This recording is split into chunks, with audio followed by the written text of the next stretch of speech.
नमस्कार मित्रमैत्रिणींनो, मी ऋतुजा निकम. माझ्या चॅनलमध्ये तुमचं स्वागत आहे. मागच्या कथेत आपण हरिश्चंद्राने कशा प्रकारे दानधर्म केला ते बघितले. या कथेतून बऱ्याच जणांच्या प्रश्नांची उत्तरं मिळणार आहेत की आपण सत्कर्म करून देखील आपल्या वाट्याला दुःख येतात, तर ती का येतात, कशामुळे येतात. आणि दुसरी गोष्ट म्हणजे हरिश्चंद्र जो राजा आहे त्याने एवढे दान केले, एवढा दानशूर होता, तरी देखील त्याच्या आयुष्यात दुःख आली. ती का आली, त्याच्या मागचे कारण काय आहे ते जाणून घेऊया. चला तर मग सुरू करू. राजाने विश्वामित्रांचे बोलणे ऐकले आणि तो आपल्या पत्नी व मुलासह वाराणसीमध्ये येऊन पोचला. तेव्हा तेथे समोरच विश्वामित्रांना त्याने पाहिले व तो म्हणाला, हे पहा, आता आम्ही फक्त तिघेच राहिलो आहोत. आमच्यापैकी आपणास कोणी अर्धे स्वरूप पाहिजे असेल तर मी तयार आहे. आपला पती चिंतित झाला आहे हे पाहून सैन्य राणीने त्यास धीर दिला आणि राजाला ती म्हणाली, महाराज, आपण 7 अश्वमेध यज्ञ सुरू केले आहेत, त्यामुळे आपणास राजसू यज्ञाचे पुण्य प्राप्त झाले आहे. आता आपण एवढ्याशा कारणासाठी सर्वांचा नाश करू नका, अन्यथा आपणास स्वर्गाची प्राप्त कशी होणार. राणीचे हे बोलणे ऐकल्यावर राजाला अतिशय दुःख झाले. शोकाकुल होऊन तो मूर्छित झाला. तेव्हा विश्वामित्रांनी तेथे येऊन राजाच्या मुखावर पाणी शिंपडले. त्यामुळे राजा हरिश्चंद्र शुद्धीवर आला. विश्वामित्र राजाला म्हणाले, दक्षिणा देण्यासाठी अद्याप काही काळ शिल्लक आहे, तोपर्यंत तू दान जमव. हे विश्वामित्राचे बोलणे ऐकून राणी सैन्या राजाला म्हणाली, महाराज, आपण मला ऋषींना विकावे आणि त्यांची दक्षिणा द्यावी.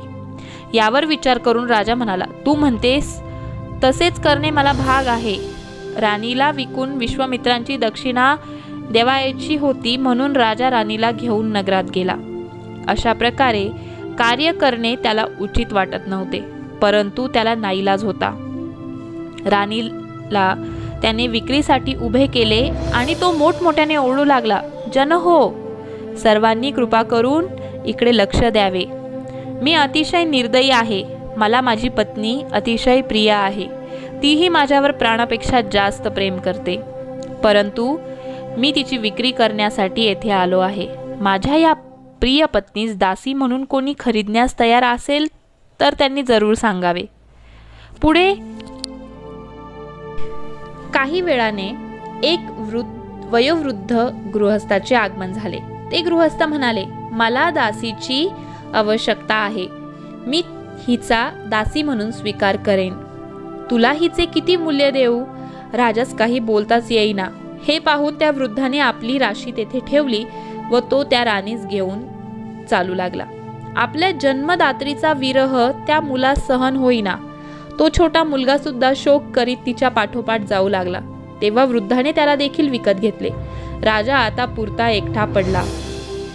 पत्नी विरहाबरोबर त्याला पुत्र विरहाचे दुःख सोसावे लागत होते. राजवाड्यात जगणारा राजा आता लाचार होऊन विलाप करत होता. तेवढ्यात विश्वामित्र तेथे आले. ते म्हणाले, हे राजन, दक्षिणा गोळा करून झाली का, ती दे मला. तेव्हा राजाने आपल्या जवळचे सर्व पैसे विश्वामित्रांना दक्षिणा म्हणून दान केले. तेव्हा विश्वामित्रांचे या पैशानेही समाधान होईना. ते राजाला म्हणाले, हे प्रजापती, मला आणखी दक्षिणा हवी आहे. तू मला कुठूनही ती मिळवून दे. ती दक्षिणा मला हवी आहे, नाही तर मी तुला शाप देईन. राजा तसाच दुःखाने उभा होता आणि आणखी दक्षिणा कशी व कुठून मिळवायची याचा विचार करू लागला. मग राजाने स्वतःलाच विकायचे ठरवले. तो राजा म्हणू लागला, कोणाला दास हवा असल्यास त्याने मला इथून न्यावे. अनेक लोक तिथून गेले, पण कोणीही त्यास विकत घेतले नाही. त्यामुळे तिथे धर्म आला. धर्माने चांडाळाचे रूप धारण केले होते. ज्यावेळी त्या भूपतीस कळाले की हा चांडाळ आहे, तेव्हा विरोध करण्यास सुरुवात केली. तेवढ्यात त्या ठिकाणी महातपस्वी विश्वामित्र ऋषी आले. ते म्हणाले, हे राजन, तू आता पुढे मागे काही पाहू नकोस. त्याच्याकडे मिळालेल्या दानामधून माझी दक्षिणा देऊन टाक. विश्वामित्र ऋषींची आज्ञा शिरसावन्य मानून त्या राजाने दासत्व स्वीकारले. त्या राजाच्या मनात आले की माझं नशीब खरोखरच फाटलेलं आहे. त्यामुळे आज मला हे विचित्र दिवस पाहावे लागत आहेत. मानवाचे जीवन मर्यादित असते. या मर्यादित जीवनात अनेक सुखदुःखांचा सामना करावा लागतो. त्यानंतर ती व्यक्ती राजास घेऊन स्मशानात गेली. स्मशानामध्ये त्या राजास मृत व्यक्तींचे वस्त्रे नेण्याचे काम सोपवण्यात आले. या राजाचा पगार फारच कमी होता. राजा हरिश्चंद्राने स्मशानात काम करण्यास सुरुवात केली. त्या ठिकाणी अतिशय दुःखी वातावरण होते. राजाच्या मनात विचार आला की प्रत्येक मनुष्याच्या पाठीमागे जन्मापासूनच काळ दबा करून बसलेला असतो. मानवाचे बालपण खेळण्या बागडण्यात जाते. तारुण्य क्षणभंगूर विषय सुखात जाते. प्रौढत्व कुटुंबाच्या पालनपोषण करण्यात व वार्धक्यात तर सर्वत्र यमाची छाया दिसू लागते. मानवी नरदेह हा अनमोल आहे. जो कोणी प्रभुचिंतन करून या नरदेहाचे सार्थक करतो तो खरोखर धन्य होय. मानवी आयुष्य म्हणजे पाण्याचा बुडबुडा आहे. प्रत्येक मनुष्य एक ना एक दिवस इथे सर्व काही सोडून परलोकी जातो. जोपर्यंत मरण दूर आहे तोपर्यंत भवसागरातून सोडवण्याचा सर्वशक्तिमान परमेश्वरीची भक्ती केली पाहिजे. पहिल्याच दिवशी अथक परिश्रम केल्यामुळे राजास लवकर निद्रा आली. त्याला एक स्वप्न पडले. त्या स्वप्नात देवेच्छेने दुसरा देह धारण करून त्याने गुरुदक्षिणा देऊन टाकली आहे. एका तपानंतर त्याला मुक्ती मिळाली आहे. मुक्तीनंतर त्यास आपण डोम पत्नीच्या गर्भात आहोत असे दिसले. त्यावर विचार करून तो ठरवतो की आता नवीन जन्म मिळाल्यानंतर आयुष्यभर आचार विचार उच्चारांचे पालन करायचे व चांगले पुण्य प्राप्त करायचे. नरकाचे रक्षण करणाऱ्या रक्षकांनी भूपतीचे 100 वर्ष संपून गेली असे जाणून त्यास पृथ्वीलोकी नेऊन टाकले. त्यानंतर क्रमाक्रमाने हत्ती, माकड, मांजर विविध प्रकारच्या पक्ष्यांचे जन्म घेतले. राजाने स्वप्नात पुन्हा एकदा पाहिले की महापराक्रमी अशा राजघराण्यात जन्म घेऊन द्यूत खेळल्यामुळे पुन्हा स्वपत्नी व स्वपुत्रा सोडावे लागले व वनवास भोगावा लागला. राजा पुन्हा स्वतःला स्वर्गलोकी आलेला पाहतो. त्यावेळी यमदेव म्हणतो, हे राजा, विश्वामित्र ऋषींमुळे तू येथे आला आहेस. मुनींचा क्रोध हा फार वाईट असतो, तू हे लक्षात ठेव. राजास आपली चूक कळाल्यानंतर तो देवदिकांचे चरणकमल धरतो व विनंती करतो की त्यांनी आपल्या धर्मपत्नीचे व सुपुत्राचे कल्याण करावे. दुसऱ्या दिवशी तो राजा नेहमीप्रमाणे स्मशानात गेला. त्यावेळी महाराणी सैन्य आपल्या मृत पुत्रास घेऊन तेथे आली. सर्पदंशामुळे त्या पुत्राचा मृत्यू झाला होता. आपल्या पुत्रशोकामुळे त्या राणीची अवस्था फार विचित्र झाली होती. दोघांनीही एकमेकांना ओळखले नाही. त्या मृत पुत्राच्या अंगावरील राजचिन्हे पाहून राजाने विचार केला की हा नक्कीच राजघराण्यातील आहे. त्याला आपला लाडका पुत्र रोहितची आठवण झाली. राणी मोठ्याने शोक करू लागली. त्या शोकामध्ये हरिश्चंद्राचे नाव घेतले गेले. हरिश्चंद्र हे नाव ऐकल्यावर क्षणार्धात भूपतीने आपल्या लाडक्या राणीस व पुत्रास ओळखले. आपल्या मुलाचे मृत शरीर पाहून राजा हादरून गेला. त्याला एकदम चक्कर आली व तो खाली कोसळला. आपल्या पतीची ही अवस्था पाहून राणी सुद्धा बेशुद्ध झाली. थोड्या वेळाने दोघेही शुद्धीवर आले. राजा सुद्धा आता पुत्रशोक करू लागला. त्या राणीने हरिश्चंद्राच्या मालकाचा धिक्कार केला. राजा आपल्या राणीस म्हणाला की आपण मृत्यूचे दैवत असलेल्या यमराजास अशी विनंती करू की आमचा सुपुत्र ज्या ठिकाणी पुनर्जन्म घेईल त्या ठिकाणीच आम्हाला जन्म द्या. हरिश्चंद्र राजा म्हणाला, मी जर धन्याची आज्ञा न घेताच अग्नीत आहुती दिली तर मला या ठिकाणीच पुनर्जन्म घेऊन त्याचे दासत्व पत्करावे लागेल.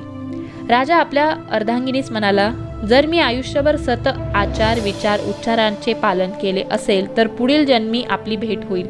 राणी म्हणाली, मी सुद्धा आपल्याबरोबर येणार आहे. आपण तिघांनी मिळूनच अग्निप्रवेश करू. हरिश्चंद्र राजाने चिता तयार केली.